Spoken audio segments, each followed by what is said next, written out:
Welcome once again to Revealing Wholeness with Dr. Troy Munson of Infinity Whole Health. Dr. Munson today has made contact on the phone with two ladies who have a story about how they fought and won against food addiction.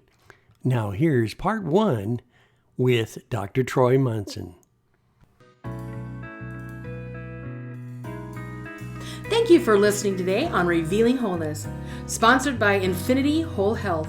Check out our website at infinityWholehealth.com, where we are revealing the eternal in each individual, the infinite in the individual. The creativity is made manifest. Limitation is let go. Now, here's your host, Dr. Troy Munson. Hello and welcome. I'm Dr. Troy Munson, and today I have two individuals I've been wanting to speak with for some time. We've been trying to coordinate and get our schedules together. And these two ladies have been doing something that is really profound. And I don't want to take away from it too much, but I want to jump right into their stories and get to understand kind of what's happening. So for those of you that are at your kind of wits end weight loss, or have been through the ringer or maybe you're just starting, you just want to do it right the first time, I think you're going to really enjoy this particular podcast. So let's jump right in. And Laura, let's start with you. Can you give me some background on your particular story? Sure. Thank you so much for the opportunity to talk. I'm excited to share just the hope that I have now. I am 60 years old. We kind of start with our numbers to give you an idea of where we're from. I'm 60 years old. I'm 5'9", and I found FA, Food Addicts in Recovery Anonymous, in 2017, and I came in at 227 pounds. My high weight, though, is 256, and I've been maintaining 100. I'm 141 now. So wow. For the past 4 years, I've kept this 85 pounds off, and it has been such a freedom to have, to not be carrying the weight around, but also not live with the guilt and the shame, which was a real big part of my story, because I ate in secret and people didn't know. I mean, people could look at me and could see, but they didn't have any idea about what I was doing when people couldn't see. Sure. And it was something that, and I'm a person of faith, I have a strong faith, and yet that was one thing that I didn't go to God for help. And I thought I can do this myself and I'm fine. And so, I was raised in a typical normal family, I guess, normal mom, dad, dad was an accountant kind of thing. And I didn't have problem with weight as a child, and had a kind of a rough first marriage. I got married young at 19, and just from being kind of pushed away by him, I turned to food for the love and the comfort that I would have wanted to have from a husband. And I ended up having children. 3 children were close in age, and just felt so bad about myself, because I should know better, Yeah. And so I wasn't able to spend money on diet programs and things. That was something part of people's stories. But I did go to Overeaters Anonymous in 1990 that I heard about in Dear Abby, and was able to have some relief from that.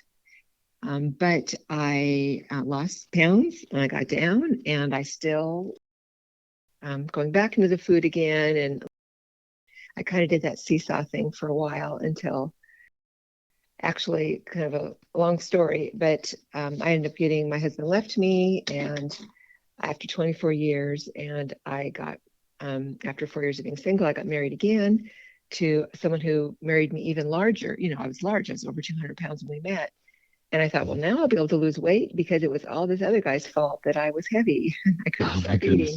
Yeah. But it wasn't his fault. It was me. And there's something in my body that, as far as my story, I can't do the just one. I can't have just the one piece of really good chocolate a week or something. If I start, I can't stop. And it's horribly demoralizing and shameful. And I felt very alone. And to be able to know that when I found FA and I heard about this, and we do have in-person meeting, one in Tacoma, one in Seattle, and I found it and walked into the room, and there were people who were, we call it the right size bodies, not necessarily just thin, but normal, happy looking people who'd found an answer. Sure. This is what I want, and it doesn't cost anything. That was something that was exciting for me. Just knowing that it wasn't like Weight Watchers or something, which there's nothing wrong, and that works for people great if they're not food addicts. But it's really hard to, I just stopped counting points when I ran out of points. You just don't write it down. Again, that part of being honest about other things in my life, but not about food. Sure. And so part of this, a real important part of this, besides the spiritual part of it, which is the whole surrendering, is having a sponsor who is just another person who volunteers. Again, no one's getting paid. And I got a name of someone, and she just called me at 5:30 in the morning. And I did. And she told me what to eat. And we have a food plan, but nothing magical or unique, just regular grocery store, regular food. Yeah. But weighed and measured, and then not eating in between meals. I was able to do something and she said, get down on your knees and ask God for help. And I write down your food the night before and commit it to me in the morning, and just these basic steps we follow. And all of a sudden that one day I couldn't stop eating, and the next day I could. And it was only with God's help for surrendering. Sure. And that was 2017. And it's been amazing. I've had a couple what we call breaks of things, of doing something outside the food plan, having a bite of something in between or whatever. But I haven't had any flour or sugar. And I don't even miss it. I really don't.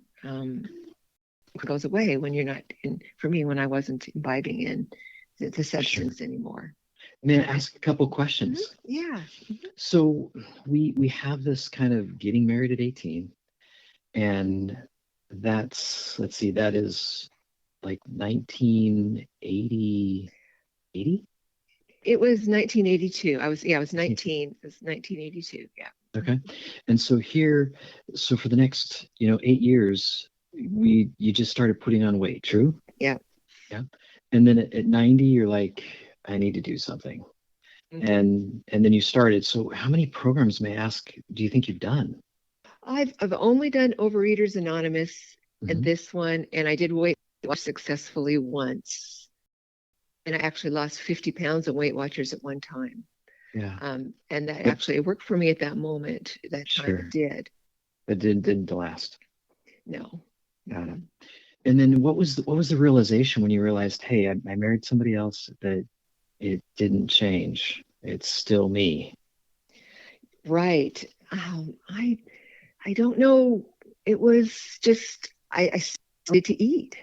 Mm-hmm. And it's just it's a compulsion. It's an addiction, and is how I dealt with emotions. It's how I dealt with sadness. Yeah. Different things, and we have different stories of how and what we ate. With me, I was not a drive-through person. People will tell different stories, but I know how to bake and I know how to cook. And my husband worked weird hours, and I could cook a large batch of something, bake something, eat it all, have it done, cleaned up, put away before he got home. He had no idea how much I had food stashed in the car. I had food stashed, at work, different places that he had no idea what I was doing. He could see me eat quantity times of things, but he didn't know where. That's awesome. So, Julie, let's get into your story. Julie, what's happened, and tell me kind of the ins and outs and the nitty-gritty. Sure. Well, first of all, I would just want to say thank you, as Laura did, for the opportunity to share our experience about this, what feels like a miraculous recovery from, a real state of hopelessness, a real state of despair with food, with a relationship with food. So I am, as Laura said, we start with our numbers, which is a very strange thing to do when, for me, when I was really overweight. I was horrified when people went into the front of the room of our 12-step meetings and shared their actual number. I mean, we all lie. We all lied about what our weight was on our driver's license. We all weighed, 50 pounds less than what we actually weighed on our driver's license. But anyway, we start with our numbers as a way to sort of demonstrate or display the physical recovery that takes place with rigorous membership. So I am 52 years old. I was born in 1970, and I have always had what I believe to be an abnormal relationship with food, a curiosity, a desire to eat more. I, very early on had my mother in particular would try to steer me away from sweet food, from, really fatty food, because I was an overweight little child, and I have, a picture book to show the progression of my size over time. So the top weight that I ever saw on a scale was 235 pounds. And I'm 5'6", and today I maintain a weight usually between 125, around 127 and 130. And I've maintained that weight for well over a decade. And I came into FA specifically in October of 2005, after a couple months after my third and final child was born. And I had been in some relapse with my food. I had come into another food program, another 12-step food recovery program, and it had, as I said in the beginning, I have always known that I've had this abnormal relationship with food. Growing up, I ate large quantities. I binged. I would stealthily steal food. As soon as I was old enough to babysit, I was eating your food. You would hire me to watch your kids, and I would put them to bed and pilfer through your cupboards and try to find, the good stuff. And, as soon as I had money in my pocket from jobs and that sort of thing, I found my way to convenience stores and grocery stores and was buying my own stashes and, and really hiding food the way one would envision an alcoholic hiding bottles, stashing bottles away so that I could eat in secret, eat in private, and that sort of thing. So I did try diets, different kinds of diets, but I think I always, in my heart of hearts, knew that I had a problem with sweets and certain kinds of food. So it was really about not eating those foods that get me started on a bender. And, I tried going to therapy.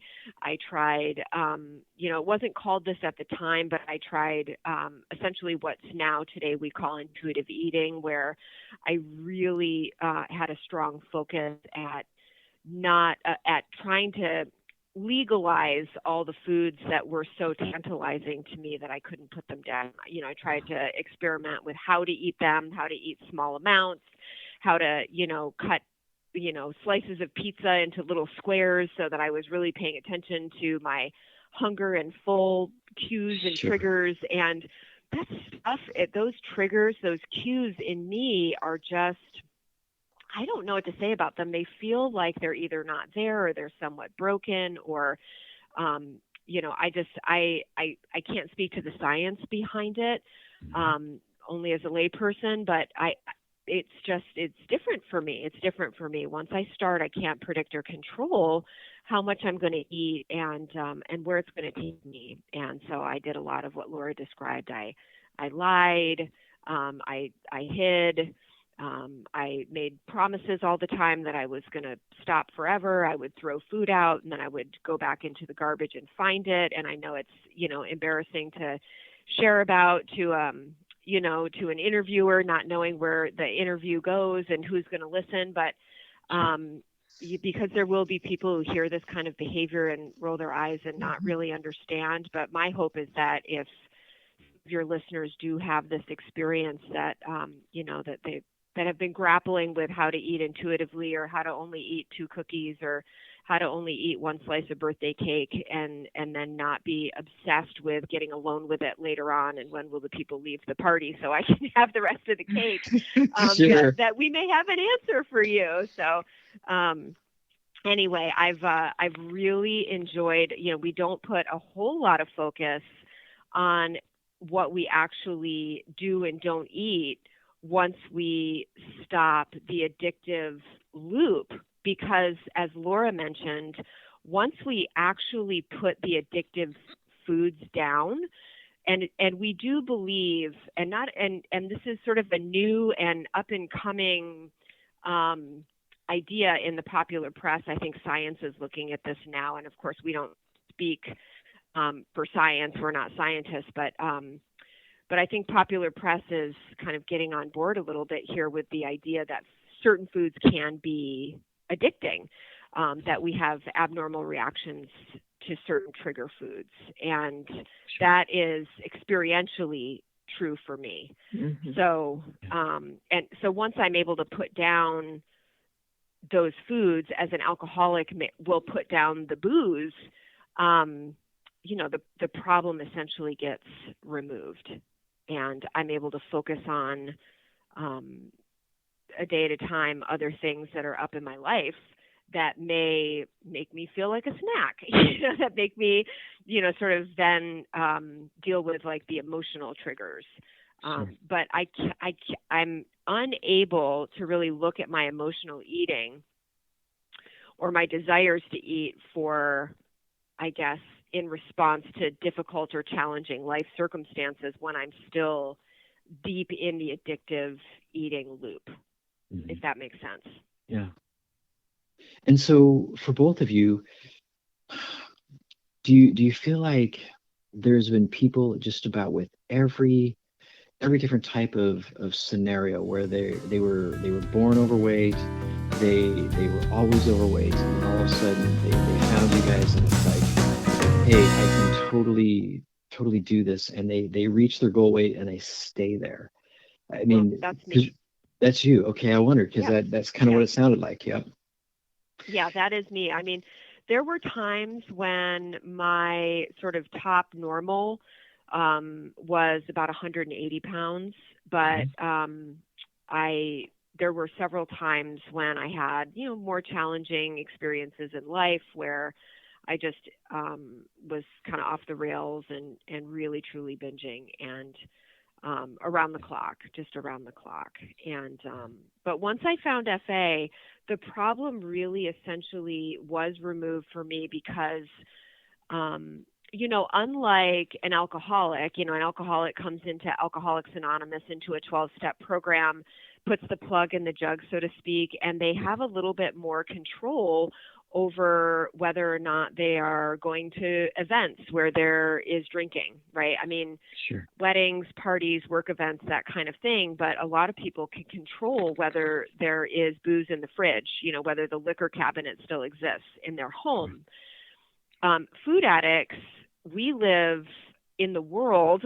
Obviously, we all have to eat. We and not only is our drug of choice totally acceptable, it's really encouraged to eat certain things at certain times. And so we do need a lot more support, which is why this 12-step program seems to work so well. Food Addicts in Recovery Anonymous, we should name the program. Let me just tell you that. Sure. Food Addicts in Recovery Anonymous, anybody can look up the program and read up on what we believe as a program is food addiction. There's information on our website, which is food-addicts.org. And anybody can go there and find a meeting, a virtual meeting or an in-person meeting if there's one in your local town. If not, there are meetings all over the world happening on a virtual format. So anybody is encouraged and welcomed, if they think they're a food addict, to go to a meeting or two. Neither Laura nor I speak for Food Addicts in Recovery Anonymous. We are just members. We have no experts. We have no paid professionals as sort of a therapeutic class. We're here just sharing our own experience. It's not even self-help. We can't help ourselves. We go and we help each other. I can help Laura. Laura can help me. But alone, we struggle and can't really help ourselves. So we like to think of ourselves as a mutual help program, not a self-help program. But It is free, and it's accessible to anybody who's curious. Yeah. Laura, anything to ask before I ask the next question? Anything to ask? Anything to add? Sorry. Oh, no. one thing that just came to my mind is a benefit, and that is that my life has just gotten so much larger. I'll call it, my life is larger. My experience has widened because of this program.